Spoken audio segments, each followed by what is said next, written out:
అందరికీ నమస్కారం. కథల పలికి ఛానల్కి స్వాగతం. ఇప్పుడు మనం చెప్పవే ప్రేమ పార్ట్ 20 విందాం. హైదరాబాద్. ఆ ఇంటి పెద్ద రమణమ్మ గారు, అంటే అను నానమ్మ. ఆమె ఒక్కగానొక్క కొడుకు శ్రీధర్ గారు, ఆయన భార్య నందన గారు. వీరే అను తల్లిదండ్రులు. వీరికి మొదటి సంతానం శివ, అంటే అను అన్నయ్య. శివ పుట్టిన తర్వాత శ్రీధర్ గారు వ్యాపార అభివృద్ధికై హైదరాబాద్లో సెటిల్ అయ్యారు. వారు వచ్చిన ఆ ఏడాదిలోనే రమణమ్మ గారి భర్త మరణించడంతో తల్లిని ఒంటరిగా ఊర్లో ఉంచడం ఇష్టం లేక వారితోనే తీసుకొచ్చేశారు. మొదటి నుండి కొద్దిగా సంపన్నులే అవ్వడం వలన సొంతిల్లు కొనుక్కుని ఆనందంగా గడిపేవారు. శివ పుట్టిన 3 ఏళ్లకు పుట్టిందను. ఆడపిల్లలంటే ఇంటిల్లపాదికి ఎంతో ఇష్టం. చాలా గారభంగా చూసుకునేవారు. శివ అనుతో పోట్లాడిన చెల్లెలంటే అమితమైన ప్రేమ. పొద్దున్నంతా ముద్దు ముద్దు మాటలతో అందర్నీ నవ్వించి రాత్రికి శ్రీధర్ గారిని చుట్టుకుని ప్రశాంతంగా పడుకునేది. మెల్లిగా 4వ సంవత్సరంలో స్కూల్లో చేర్పించారు అనుని. మొదటి రోజు ఇంత కూడా భయపడకుండా నాన్న చేతి వేలు పట్టుకుని వెళ్ళిపోయింది అను. మధ్యాహ్నం రావడంతోనే నందన గారు కాళ్ళు చేతులు కడిగించి కడుపారా అన్నం తినిపించారు. స్కూల్ ఎలా ఉంది అని అడుగ్గా అను చెప్తుంటే అన్నం ముద్ద వల్ల తనకు నోరు తిరగలేదు. సర్లే, తర్వాత మాట్లాడదాం అని భోజనం పూర్తి చేశారు. తినేశాక మాట్లాడుతున్నా వినకుండా జోకొట్టి పడుకోబెట్టారు. సాయంత్రం లేచి పాలు తాగుతూ రమణమ్మ గారితో కబుర్లు చెప్తోందను. స్కూల్ గురించి స్టార్ట్ చేసి చెప్పేంతలో పక్కింటవారు పిలవడంతో ఆవిడ వెళ్ళిపోయింది. 4:30 అవుతుండగా వచ్చాడు శివ. వచ్చిన తర్వాత స్నాక్స్ ఇచ్చాక హోంవర్క్ చేసుకునేంత వరకు నో మాటలు అని ఆర్డర్ వేసింది నందన. బుద్ధిగా తను హోంవర్క్ చేసుకుంటున్న శివకి చిన్నగా ఆ గది మూల నుండి ఏడుపు వినిపించింది. తిరిగి చూస్తే అను. ఏమైందోనని కంగారుగా తన దగ్గరికి వెళ్ళాడు. అను, ఎందుకు ఏడుస్తున్నావు అన్నాడు తన కన్నీళ్ళని తుడుస్తూ. అన్నయ్య, పొద్దుటి నుంచి నేను చెప్పేది ఎవ్వరూ వినట్లేదు అంది చిన్నగా అను. నేను వింటానుగా, చెప్పు అన్నాడు తన పక్కన కూర్చుని శివ. దాంతో అను కళ్ళు తుడుచుకుని, అన్నయ్య, డాడీ పొద్దున్న నన్ను క్లాస్లో కూర్చోబెట్టి వెళ్ళిపోయాక చూశాను. నా పక్కన అమ్మాయి ఏడుస్తోంది. టీచర్ ఏమో ఇద్దరికి చాక్లెట్లు ఇచ్చారు అంటూ ప్రతి చిన్న విషయం ఎగ్జైట్మెంట్గా చెప్పిందను. శివాదంతా చక్కగా విని వర్క్ అంతా అయిపోయాక అనుతో కలిసి బయటకు వెళ్ళి మిగతా పిల్లలతో ఆడుకునేవారు. రోజు ఇలాగే సాగుతుండేది. స్కూల్ విషయాలన్నీ శివతోనే చెప్పుకునేదను. ఎప్పుడైనా నందన్ గారితో చెప్పాలని చూసినా ఆమె అంతగా ఇంట్రెస్ట్ చూపించకపోవడంతో ఇక చెప్పేది కాదు. శ్రీధర్ గారు రిటైల్ వ్యాపారం చేసేవారు. పిల్లలు ఏమడిగినా కాదనేవారు కాదు. నందన గారే ఇంకా కొంచెం భయం భక్తి ఉండాలంటూ మందలిస్తూ ఉండేవారు. ఆదివారం పూట కుటుంబంతో సరదాగా బయటకు వెళ్ళి నచ్చింది తినిపించేవారు. ఒక మంచి కొడుకుగా, భర్తగా ఆయన స్థానం ఇప్పుడు ఉన్నతంగా ఉండేది. అను నర్సరీ అయ్యాక వచ్చిన వేసవి సెలవులంటే ఎప్పటికీ గుర్తే. అప్పుడే రమణమ్మ గారు గుండె నొప్పి వచ్చి కండిషన్ సీరియస్ అయి 4 రోజులు హాస్పిటల్లో ఉన్నారు. నందన గారు పిల్లల్ని పక్కింటి వాళ్ళకి అప్పచెప్పి భోజనం పట్టుకెళ్ళి రోజంతా అత్తగారితో ఉంటే శ్రీధర్ గారు హాస్పిటల్ వ్యాపారం చూసుకునేవారు. నానమ్మ కొంట్లో బాలేదు. తల్లి తండ్రి ఇంట్లో లేకపోవడం వలన అను బాగా భయపడేది. బెంగతో జ్వరం తెచ్చుకునేది. శివే ఎలాగో అన్నం తినిపించేవాడు. తర్వాత రమణమ్మ గారి ఆరోగ్యం కొంచెం కుదురుపడ్డాక ఇంటికి తీసుకొచ్చారు. అప్పటికి కానీ అను సెట్ కాలేదు.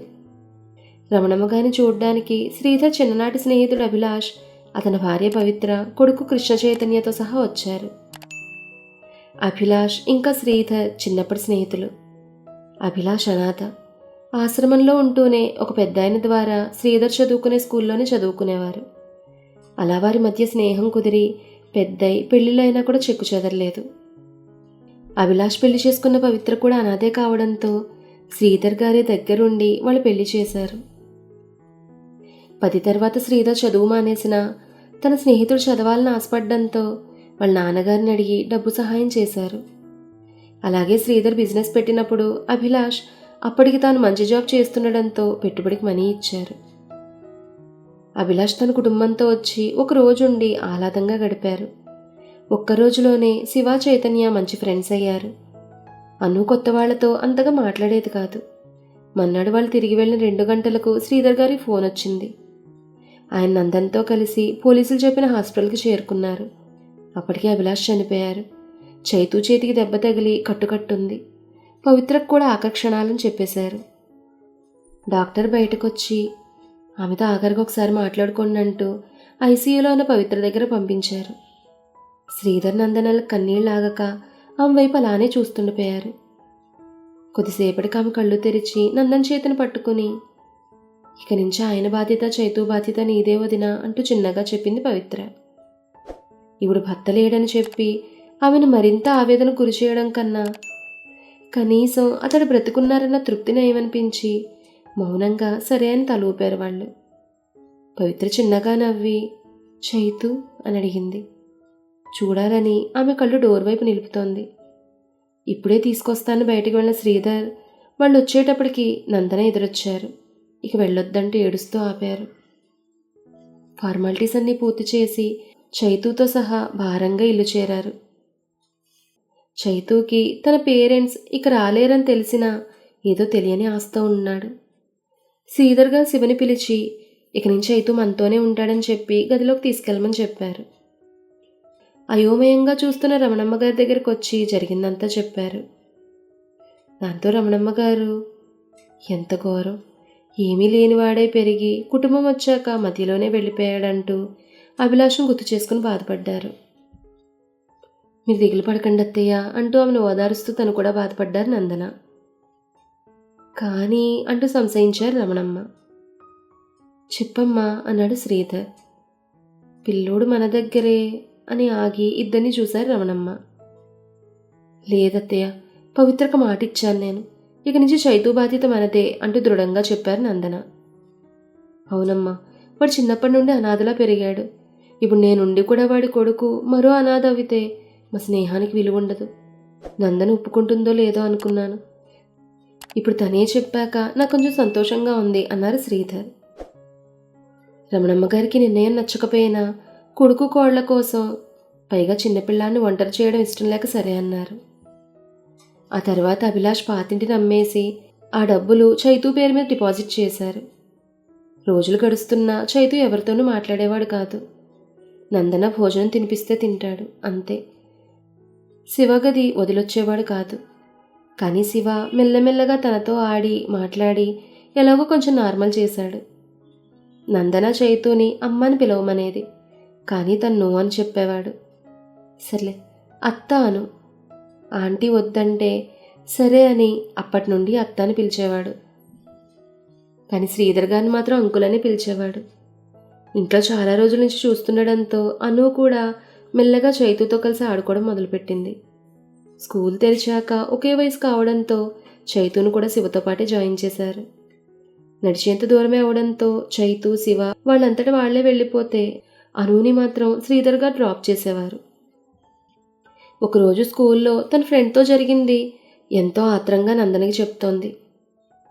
కానీ ఆమె ఏదో పనిలో ఉండి వినకపోవడంతో కోపంగా శివ రూమ్కి వస్తుంటే చైతు నవ్వాడు.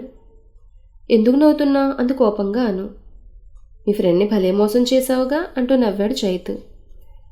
అది విన్న శివ, ఏం చేసావను అని అడిగాడు. ఆ మాటకి అను హ్యాపీగా, పాపం మమ్మీ చేసిన ఎల్లో సేమియా ఉప్మాని మ్యాగీ అని దానికి ఇచ్చేసి దాని డైరీ మిల్క్ నేను తీసుకున్నాను అంటూ నవ్వుతోంది అను. తప్పు కదా అన్నాడు కొంచెం మందలింపుగా శివ. ఆ మాటకను ఫేస్ డల్గా పెడితే వెనకాల నుంచి చైతు జోకర్లా పెట్టామని నవ్వించాడు. అను కూడా ఇక నుంచి తనకి చెప్పుకునేందుకు ఇంకో ఫ్రెండ్ దొరికారని ఇంకా హ్యాపీగా ఫీల్ అయింది. క్రమంగా ముగ్గురు విడదీయలేని ఆత్మీయులు అయిపోయారు. చైతు కూడా తన బాధను మర్చిపోయి పూర్తి అల్లరిబాయిగా మారిపోయాడు. మొదట్లో చైతుతో కొంచెం కడువుగా ఉన్న రమణమ్మ గారు కూడా తర్వాత తేడాని మరిచి తమ కుటుంబంలో కలిపేసుకున్నారు. శ్రీధర్ నందనలు అయితే చెప్పక్కర్లేదు. ముగ్గురికి ప్రేమను పంచడంలో ఎటువంటి వ్యత్యాసం చూపించలేదు. సహజంగా ఉన్నట్టే డాడీ కూతురు ఒకనాడు బయటికి వెళ్ళినప్పుడు అనుకి చైతుకి గొడవ వచ్చింది. పానీపూరి తిందామని చైతు, ఐస్ క్రీమ్ తిందామని అను. రెండింటికి తీసుకెళ్తానని శ్రీధర్ సంధి కుదర్చగా శివ హ్యాపీ ఫీల్ అయ్యాడు. ఆ రెండూ కూడా తినొచ్చని. మొదట చాట్ బండి చేరి తింటూంటే అను వద్దని దూరంగా నిల్చుంది. చైతు ఒక్కసారిగా తీసుకెళ్లి నోట్లో పెట్టేశాడు. పొలమారి గట్టిగా దగ్గేసింది. దాంతో శ్రీధర్ చైతు మీద కోప్పడి అనుకు నీళ్లు తాగించాడు. ఎర్రటి కళ్ళతో వెక్కుతూ ఇంకొకటి పెట్టవా అంది.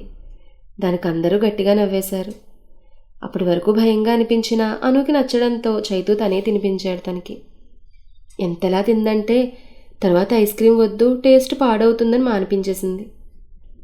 అది విన్న శివ ఐస్ క్రీం తినడం పోయిందని ఏడుపు ముఖం పెట్టాడు. అది మొదలు కనీసం వారంలో 4 సార్లైనా పానీపూరి తినేవారు. ఎప్పుడూ చైతూనే తినిపించేవాడు. దొరల్లా కొన్నిసార్లు, దొంగల్లా చాలాసార్లు ఆ తిండికి బోల్ డబ్బులు పోసేవారు. ఇలా సంవత్సరాలు గడిచాయి. వారి బంధం మరింత గట్టిపడింది.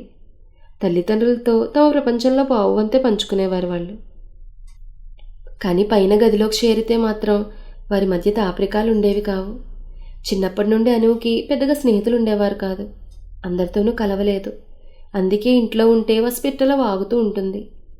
అనుని ఎంత ఆట పట్టించినా తన అవసరాలు పనులు అన్నీ శివ చైతూనే చేసేవారు.